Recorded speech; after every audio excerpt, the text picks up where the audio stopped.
সকাল সকাল মেয়েকে লিখতে বসিয়ে দিয়েছি। গতকালকে রাত্রেবেলা হাতের লেখাগুলো একদমই কমপ্লিট করা হয়নি, তো ভাবলাম সকালবেলাই কেন না করে ফেলুক। তো সকালবেলাই তো ও স্কুল ড্রেস পরে রেডি হয়ে এখানে লেখাগুলো লিখে নিচ্ছিল, আর আমি তো একদম অগোছালো হয়ে আছি। বিছানা টিছানা একেবারেই গোছানো হয়নি, তো ভাবলাম মেয়েকে আগে রেডি করে স্কুলে পাঠিয়ে দেই, তারপরে হচ্ছে আমি সব কিছু গুছিয়ে নেব। আসসালামু আলাইকুম, কেমন আছেন সবাই? তো এইদিকে মেয়ে বসে বসে লিখতেছিল, আর আমি তো বসেই ছিলাম। তো মেয়েকে স্কুলে পাঠিয়ে ঘরটর মোটামুটি গুছিয়ে চলে এসেছি রান্নাঘরে। আপনাদের ভাইয়া এখানে মাছগুলো পাঠিয়ে দিয়েছে একজনের সঙ্গে। তো এই মাছগুলো এখন আমি বের করে কেটে নিব। দেখেন, এই মাছগুলো যখন আপনাদের ভাইয়া কিনেছিল তখন একদম তরতাজা ছিল, লাফালাফি করতেছিল। তো প্রায় 2 ঘন্টা পরে আমার হাতে এসে পৌঁছেছে। এজন্য দেখেন কি অবস্থা, মনে হচ্ছে যে মাছগুলো একদম মরে আছে। আসলে এগুলো হচ্ছে মরে গিয়েছে ঠিকই, তবে নরম হয়ে যায়নি, তাজাই ছিল, মানে ওই কান্নড়া আর কি বলে। তো এখানে আমি পাট শাকও বেছে নিয়েছিলাম, আজকে হচ্ছে পাট শাক রান্না করব। সেই সাথে এখানে মাছগুলো কেটে ধুয়ে পরিষ্কার করে, এখানে ছোট ছোট ট্যাংরা মাছ আছে, তো এই ট্যাংরা মাছগুলোকে রান্না করে নেব।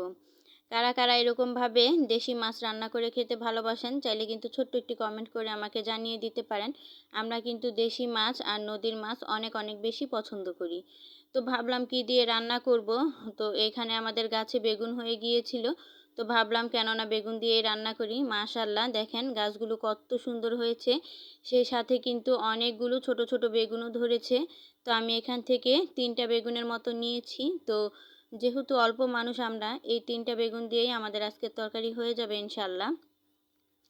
তো এই তো বেগুনগুলো কিন্তু অনেক অনেক কচি ছিল, দেখতে অনেক বেশি ভালো লাগছিল। আর যখন রান্না করেছি এত পরিমাণে নরম হয়ে গিয়েছে যেটা আমি আপনাদেরকে বলে বোঝাতে পারবো না। তো এদিকে আমি মাছগুলো গুছিয়ে নিচ্ছিলাম, কোন মাছগুলো রান্না করব আর কোন মাছগুলো রেখে দিব। তো এক এক করে আমি সেই প্রসেসিংই করতেছিলাম। তো যেগুলো রান্না করব সেগুলো হচ্ছে আমি লবণ দিয়ে রাখবো, আর যেগুলো হচ্ছে ফ্রিজে রেখে দিব তো ওগুলো হচ্ছে একটা পলিথিনে রেখে তারপরে ফ্রিজে রেখে দিব। তো এদিকে হচ্ছে রান্নাবান্না করার সময়ও হয়ে গিয়েছে। আসলে মাছ টাছ কাটলে কিন্তু অনেক বেশি সময় ব্যয় হয়। তো এই তো ভাত বসিয়ে দিয়েছিলাম, সেই সাথে পাট শাকটা রান্না করে নিয়েছি। পাট শাকগুলো কিন্তু আমাদের ক্ষেতের। আসলে আপনাদের ভাইয়া কিন্তু টুকটাক সব কিছুই বুনে কেটে খাওয়ার চেষ্টা করে, মানে টাটকা খাওয়ার আর কি। তো অনেকেই আছে না যারা বিক্রি করে বাজারে, তারা কিন্তু হচ্ছে সার দিয়ে তারপরে হচ্ছে বড় করে ফেলে। তো ওগুলো না আপনাদের ভাইয়া একটু অ্যাভয়েড করার চেষ্টা করে, মানে খেতে একেবারেই পছন্দ করে না বললেই চলে। তবে ওই তো খাই না বললেও হবে না, খাই, তবে ঠেকা বেঠাকা যেরকম হয় না তখন খাওয়া হয়। আর বিশেষ করে আমাদের ওই বুনে কেটেই খাওয়া হয় বেশি। তো এই তো এখানে কিন্তু আমি বেগুনগুলো খুব ভালো করে কেটে ধুয়ে পরিষ্কার করে নিয়েছি, সেই সাথে মাছগুলো আমি এখানে লবণ দিয়ে খুব ভালো করে কেটে পরিষ্কার করে নিয়েছি। তো এখন এই মাছগুলো আমি কষিয়ে তারপরে রান্না করে নেব। অনেকে আছে এরকম ছোট মাছ ভেজে রান্না করেন, তবে আমার কাছে মনে হয় অনেকক্ষণ লবণ দিয়ে রাখলে তারপরে এই মাছগুলো রান্না করলে না, মানে কষিয়ে রান্না করলে অনেক বেশি মজার হয়। যারা খেয়েছেন তারা জানেন, যারা খাননি তারা কিন্তু চাইলে রান্না করে খেয়ে দেখতে পারেন। আচ্ছা, যারা এই পর্যন্ত আমার ভিডিওটি দেখেছেন, একটু হলেও যদি ভালো লেগে থাকে চাইলে আমার ভিডিওটিতে একটি লাইক করে যেতে পারেন। আর যদি খুব বেশি ভালো লেগে যায় তাহলে আমার চ্যানেলটিকে সাবস্ক্রাইব করে আমার চ্যানেলের পাশেই থেকে যেতে পারেন। আর যদি কথায় ভুল হয়ে থাকে প্লিজ ক্ষমা সুন্দর দৃষ্টিতে দেখবেন, আমরা মানুষ, কথায় ভুল হতেই পারে। তো এই তো এখানে আমি মাছগুলো দিয়ে সেই সাথে নেড়েচেড়ে মিশিয়ে নিয়েছিলাম, আর এখানে পরে দিয়ে দিলাম বেগুন আর আলুগুলো। তো এখন খুব ভালো করে নেড়েচেড়ে কষিয়ে নেব।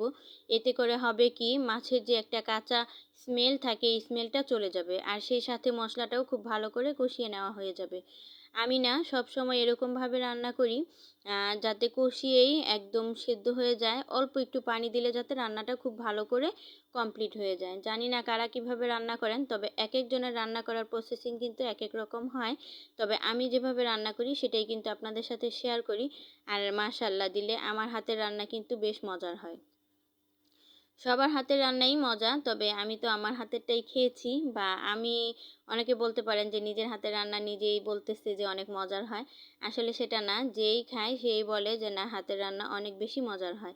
আর আমি সব সময় তরকারি এত বেশি কষাই যাতে কোনো বাজে স্মেল থাকে না, এতে করে খেতে অনেক অনেক বেশি মজাদার হয়। তো এখানে আমার তরকারিটা প্রায় হয়ে গিয়েছে, এখন আমি লবণ চেক করে তরকারিটা নামিয়ে নেব। তরকারিটা খেতে কিন্তু অসম্ভব মজা হয়েছিল, যেহেতু তাজা মাছ, তাজা সবজি, খেতে অনেক বেশি ভালো লেগেছিল। যারা শহরে থাকেন তারা কিন্তু টাটকা সবজি খেতে পারেন না, সেই সাথে টাটকা মাছও খেতে পারেন না। বিশেষ করে চাষের মাছগুলোই বেশি খাওয়া হয় আপনাদের। আমরা কিন্তু যারা গ্রামে থাকি, আমরা তাজা তরতাজা টাটকা নদীর মাছ, বিলের মাছ খেতে পারি। সেই সাথে নিজেদের হাতে লাগানো সবজি টবজিও কিনে ছিঁড়ে খেতে পারি। তো এই তো এখানে কিন্তু আমার রান্নাবান্না শেষ। সেই সাথে দেখেন চুলার মধ্যে কত আগুন, মনে হচ্ছে এখন যদি ভাত বসিয়ে দিই ভাতটাও খুব ভালোভাবে হয়ে যাবে। তো এই তো আমি খেতে বসে পড়েছি, আমি খাবো, সেই সাথে আমার মেয়েকেও খাইয়ে দিব। তো আমি এখানে সর্বপ্রথম পাট শাক দিয়ে ভাত খেয়ে নিচ্ছি।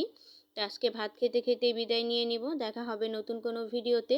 ততক্ষণ সবাই ভালো থাকবেন, সুস্থ থাকবেন, আমাদের জন্য দোয়া করবেন। আল্লাহ হাফেজ, আসসালামু আলাইকুম।